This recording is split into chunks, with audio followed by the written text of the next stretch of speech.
Hello, welcome back. It's Christopher Taylor with Sovereign Harmony. Good to see you again. I just wanted to stop in here. Today is Friday, March 22nd. So we just passed the equinox here a few days ago, and we are heading into a very, very busy astrological period here, as you can see that I laid out here on this slide. So it's going to start just a few days from now on Monday the 25th with the lunar eclipse, followed by Mercury going retrograde, so big solar eclipse in the US especially, and then we have the big conjunction between Jupiter and Uranus in Taurus at 22 degrees. So anyway, just want to give you the overview here first, but we're going to dive into each piece, what it all means, and everything else. If you have any questions or if you have any comments, please feel free to comment down below here, or send me information here. This is my information here. It'll be streaming throughout the video. You can always contact me through my website, through email, etc. So anyway, why don't we take it away from there? So the first thing that I want to talk about is going to be this lunar eclipse coming up on Monday, okay? So it is at 5 degrees Libra, and you can see that right here. All right, so 5 degrees Libra is where the moon will be, and obviously opposite that will be the sun at 5 degrees Aries. And so this is joining the south node. So when it comes to eclipses, eclipses have to do with sort of crossroads. It's like the train tracks, where the train tracks shift in our lives, and they always happen in pairs. And it's going to be one of the eclipses associated with the south node, which has to do with leaving the past behind, so release, and then another one that has to do with the north node, which will be the one that we have coming up on April 8th, which is heading toward the future. So the first one we have on the docket here from Monday, which is March 25th, is this 5 degrees Libra moon on the south node. And so Libra having to do with relationships in other versus self, also with relations in general on a collective level, having to do with with international relations and things like that. And the ruler of Libra is going to be the planet Venus. And you see Venus here sitting right in between Saturn and Neptune, which are both in Pisces. Now, this is kind of a prelude. I'm going to go off on a slight tangent here and then come right back. But Saturn will be joining Neptune here in early 2026. So we've got, almost 2 years to go before that happens. They're going to join right at the Aries point. That's a very important, potent point. That's where the equinox was. That's where the sun just was here earlier this week for the equinox, was at the 0 degrees Aries point. So in astrology, that is the starting point of the zodiac. So when Saturn and Neptune hit that point in early 2026, it's also happening during a one universal year numerology, 2026. So it really is representing a new beginning. And what's ending leading up to that's what we're in sort of now. So with Neptune going to that final sign of the zodiac, that started back in 2011. So Neptune is almost done, but it takes a while for it to get through. And that whole time period has been a time of sort of disillusionment, also manipulation on a collective level. We've got when it comes to the media, things like that. So when it comes to information, and deception is a really key word for on the negative side of what Neptune and Pisces can do. But on the positive side, it's been all about people coming into spirituality, spiritual knowingness, really become understanding their true nature as a light and not as an ego, right? But it's happened simultaneously with this manipulation to believe your ego and tell us what's going on in the world that isn't really going on, and manipulating information about certain individuals, etc. As soon as Saturn entered Pisces here last year in March of 2023, it began a time of, you can think of it as like finding out, right? So if Neptune is F around with deception and manipulation, and then Saturn in Pisces is kind of coming into the karma or the results or the consequence of that manipulation and deception. And so it's, F around, find out. It's a common phrase going around these days. And so Saturn certainly has been over the last year showing us lots of ways where the media has been lying to us, whether it's about the sickness that was going around, or the weather, or certain individuals in politics that we're supposed to believe certain things about, that we find out aren't as that we were told, etc. So a lot of that, just in the first year that it's been there, has come out. We've got another 2 years left. Saturn's going to be in Pisces through February of 2026, which is right when it is going to then hit up with Neptune at the 0 degrees Aries point.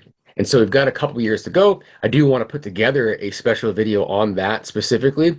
And I see this eclipse happening here in late March, here a few days from now, as starting to bring this kind of awareness out, this idea that, like, all the lies, all the deception, all the manipulation, it's the momentum for it to all kind of come out, and the truth of it all to come out is kind of already well on its way.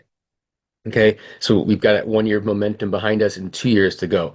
So I think it's going to be more appropriate to do this about halfway through. So probably in the fall, I'll do something on this because we'll still have a whole half of this cycle of Saturn and Pisces to go. But we'll at least have the first half in our belts, not just 1/3. But there's already plenty. I can do an entire video just on what's gone on in the last year associated with these themes. But I want more to happen in the next 6 months or so, so we have more to talk about, and I'm pretty confident that will happen. In any case, so back to the lunar eclipse. Like I said, I feel like this is the beginning of the release again, because we're on that south node. So it's a release of the old relations, and that's on a global level. That's going to be nation to nation. On a human level, it's person to person, and it's this a release of kind of what we depended on, because Libra has a lot to do with dependence, codependence, things like that.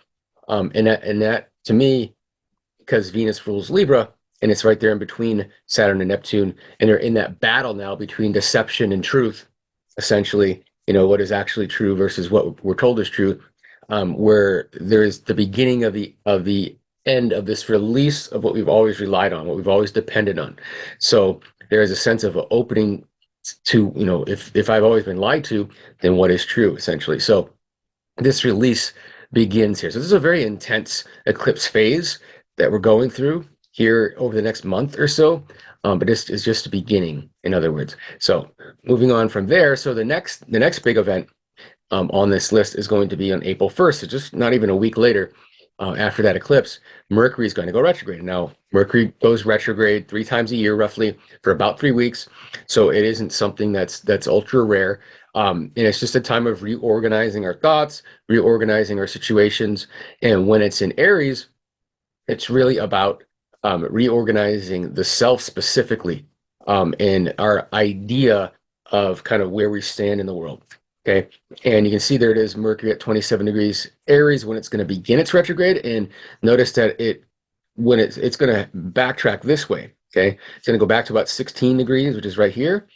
Now the sun is going to move through that zone here in that time, and Mercury always is going to conjunct the sun halfway through its Mercury retrograde cycle, so we know that's going to happen. But what it's also the biggest theme that's going to be associated with this Mercury retrograde specifically is this conjunction between Chiron and the North Node in Aries. And so this has been kind of ongoing for the last month or two, so several weeks that we've been going through this. And so Mercury is going to kind of put the final capstone on what we've been kind of processing in the background.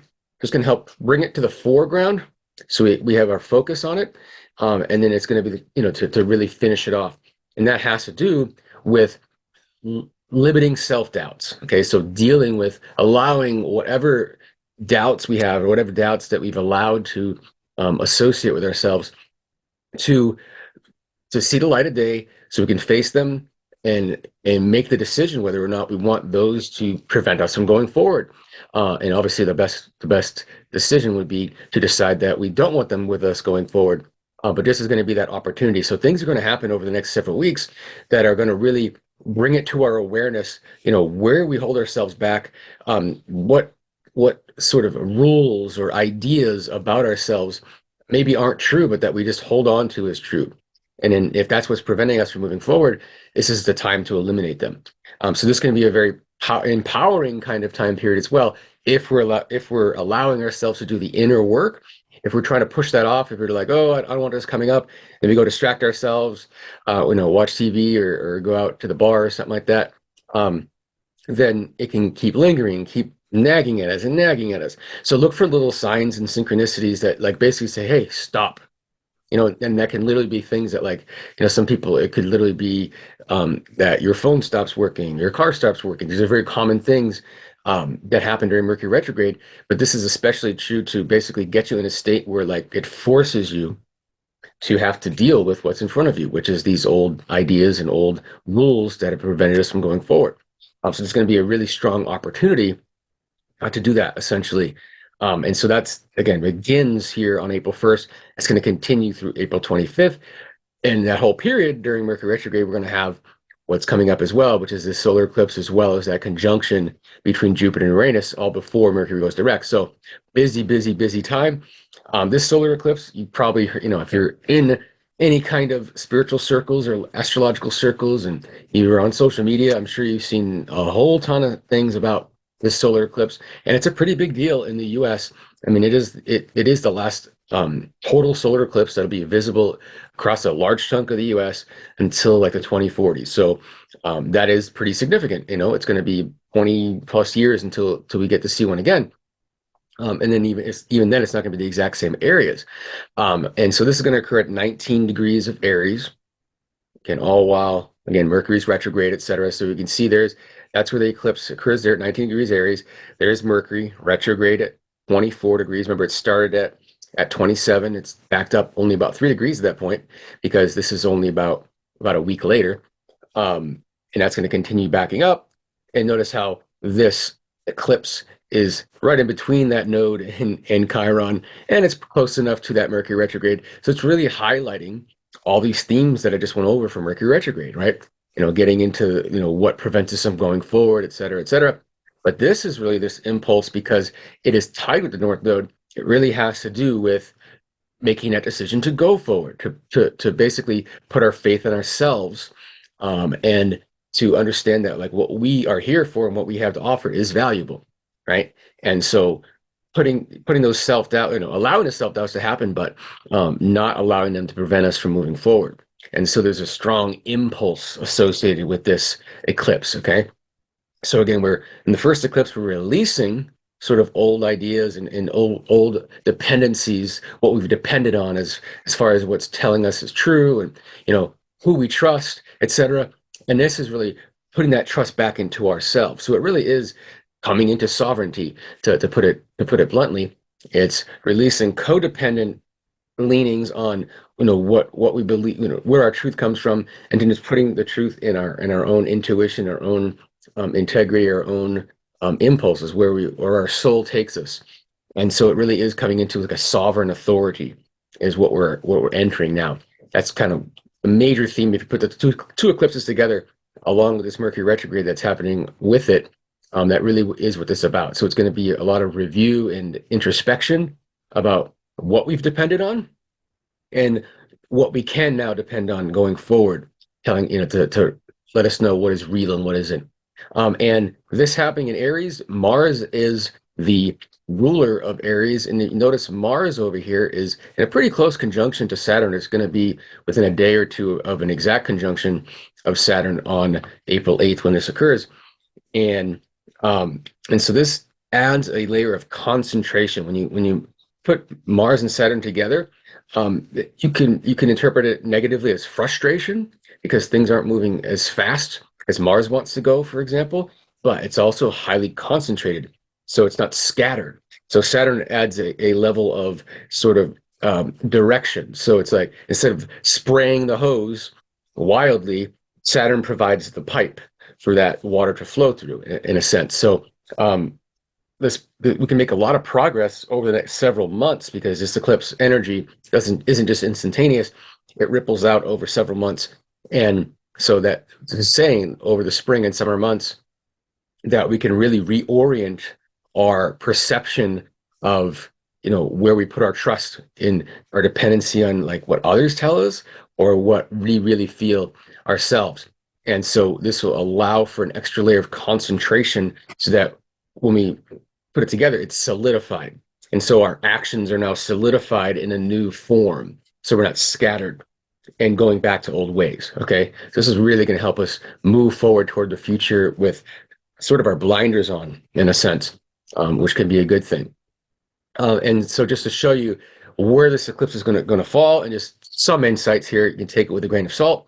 If I don't know if you remember, I remember certainly August 21st, 2017, we had a total solar eclipse. So, I mean, like I said, we're not going to get another one in the US till the 2040s, but we literally had two here in less than 7 years, and not quite 7 years apart. But the one that happened almost 7 years ago, that one came on through here and dove down kind of straight, from west to east, essentially, and that was a big deal. You may or may not remember it, but I remember I was on a bus here going from Connecticut up to central Massachusetts, and because it was far away from this line, there was some eclipse going on, but it was something, maybe like 50% coverage. It wasn't 100% like it was on this line. I'm not sure where you were, but I just remember this being a very big deal. And now we have this other one happening here, and that's going to enter through Mexico, up through Texas, and then off on that Canadian-US border right there. So there's lots of cities falling within there. Like that includes like Little Rock and Dallas and Indianapolis and Cleveland and Buffalo, Burlington, Vermont. Lots of different cities. Whether or not it's going to be cloudy and you can see it, that's a different story. More of a chance of clouds up here than there is down here. But it is again happening. And one big thing I notice here is this cross section. Okay, so if you're not familiar, this is right in what is known as the New Madrid Fault. It's a relatively unknown fault. Most people think of earthquakes in the U.S. happening in California or the Cascadia Zone, here where there's the volcanoes in the Northwest. And you get scattered earthquakes elsewhere. But this is an area that can get some major earthquakes. They just don't happen as often. Back in 1811, 1812, there was like 3 8.0 earthquakes within a few weeks. And it was like the end of the world, essentially. The population was very small at that time. But because of the way that the soil is in the land is here, different than it is out west, you could feel those earthquakes as far north as like Boston, where there was like bells ringing, as far as like Wisconsin and Minnesota, and as far south as like New Orleans, for example. So you're talking about a wide range of shaking. I mean, obviously more concentrated here, but this is the kind of thing that is actually overdue in the New Madrid Fault. And if you're not familiar, especially solar eclipses are or have been associated statistically with a higher incidence of earthquakes. So just wanted to throw that out there, not predicting that there will be an earthquake right there, but this is, lots of tension certainly coming out of that spot. And then just as far as, esoterically from the US perspective in general, we can kind of see these back-to-back eclipses, because I mean, within 7 years, it's essentially back-to-back. You don't usually get them in a similar area. Like, so this area right here, to have two, 100% full total solar eclipses occurring in your purview within 7 years is pretty unbelievable, actually. It's that's not something that's going to happen very, very often. So it puts the US sort of on an energetic or a spiritually, like, spiritual pedestal, in a sense, is like, this is an important period. And that means from 2017 to 2024, plus or minus. But this zone, and it's like not that surprising to hear that, considering that, politically, how things have changed in politics and the media in starting in 2017 and where we are now, and in how things have gotten so much more divisive, so much more of like abuse of justice and the justice system and all that kind of thing that has happened in the U.S. And this is kind of representing a culmination of what could be in the U.S. here. Also, something of note too is that I saw somewhere, I don't know if anyone else saw this, but when it comes to cicadas, I guess there's like 2 different species of cicadas that are both due to come out this season. So this whole area of the U.S. is actually going to be under the gun for a potential, locust infestation, I should say, here in the spring. And so that could time out, shortly after this April 8th eclipse. That could be something that happens.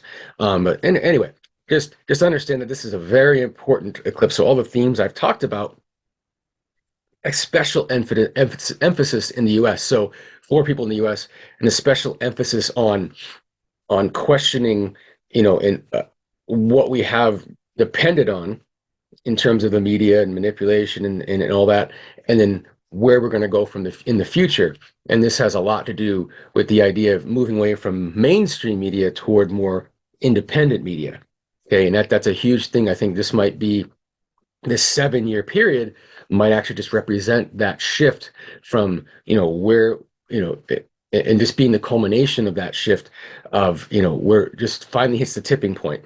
And we can see that with ratings and mainstream media and the amount of views that independent media get versus that, and how we're reaching that crossing point where more people are getting their news, their information from independent sources, which would be Aries, right? So that's where we're headed, versus Libra, which is going to be like more consensus based, right? Narrative consensus. That would be a Libra kind of energy.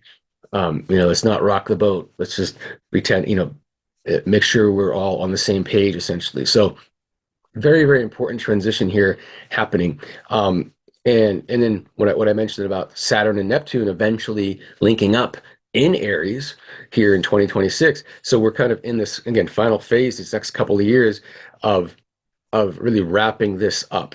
And so we're going to really understand where we've been lied to, where we've been manipulated.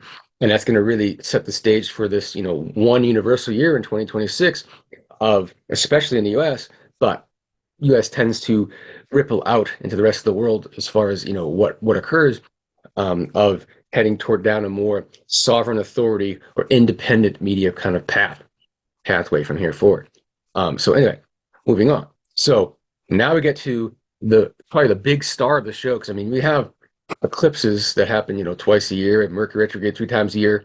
Happening together doesn't always happen, so that makes this pretty big. But then the fact that we have this conjunction that only happens once every, I think this happened in 2010, so it's like every 13 to 14 years, something like that, where you get it. I think it's 13 years roughly that you get a Jupiter-Uranus conjunction. The last one was in Aries. This one here is at 22 degrees Taurus. Okay. And so there it is right there. Okay. So this is going to be just less than 2 weeks after that eclipse.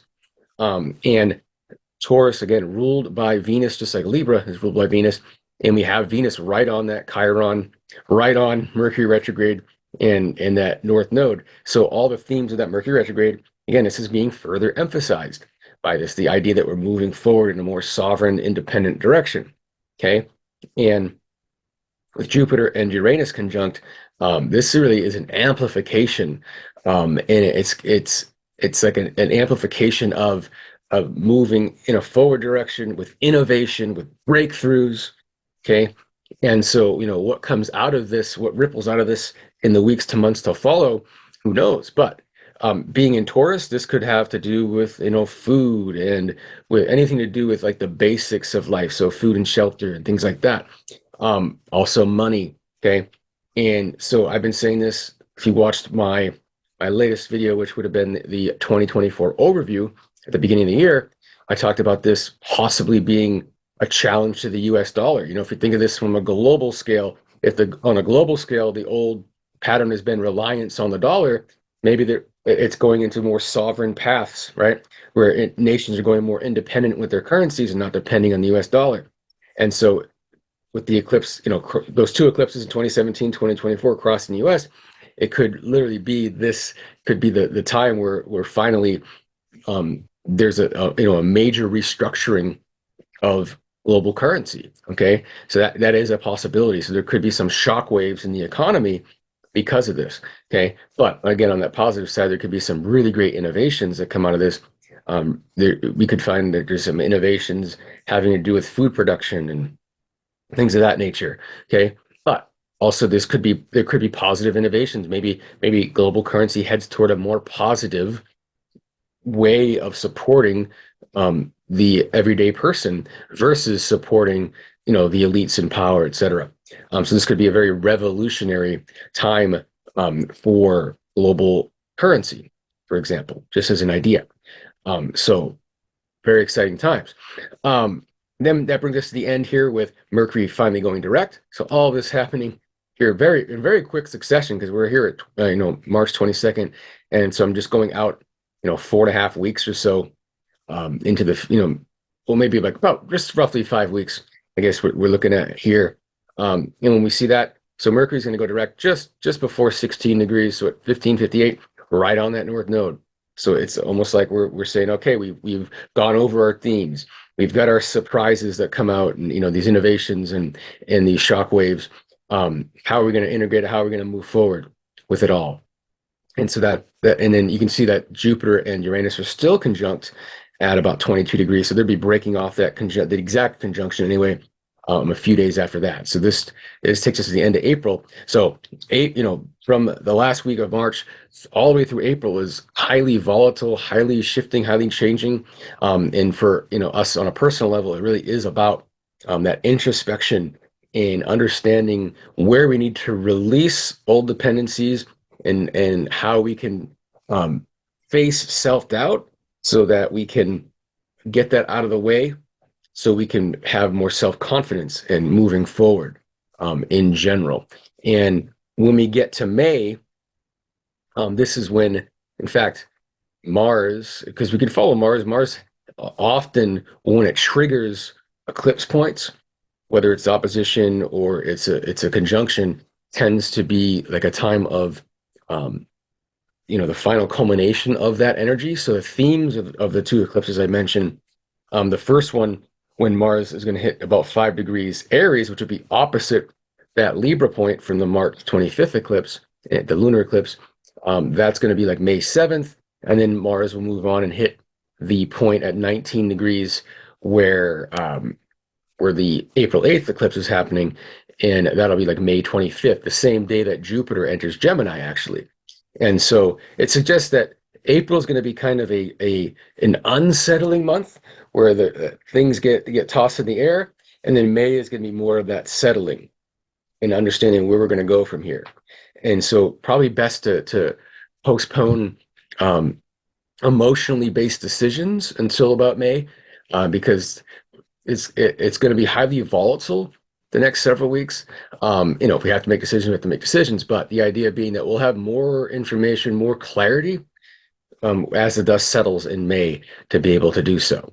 So anyway, that pretty much wraps it up for this. Might have been a little longer than usual. But again, if you have any questions, have any comments you want to share, if you want to set up a personal reading so we can talk about these energies specifically as well as whatever else is going on in your chart, please do contact me. You can see my contact information. We'll go all the way back here where it's nice and clean. So right here, sovereignharmony.com.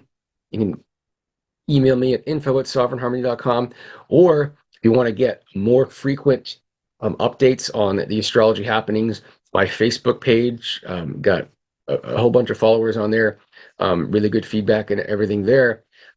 Usually a few times a week, depending on what's going on. I'm posting on Facebook, so you can find that Sovereign Harmony on Facebook, also on Twitter or X, whatever you want to call it, Telegram, and on Instagram. You can find Sovereign Harmony as well. So whatever your flavor, whatever I put out on Facebook, I put on the other social media sites as well. So you could do that as well. But anyway, it's Christopher Taylor with Sovereign Harmony signing off. I wish you well through this crazy April coming up. I'm sure we're all going to be fine in the end, but just remember, release what needs to be released. No more depending on things that aren't going to allow us to move forward. And no matter how much we doubt ourselves, we are the ones that ultimately have the sovereign authority. So with that, thanks again for watching. Please share with anyone else that you think would enjoy it, and we'll see you next time.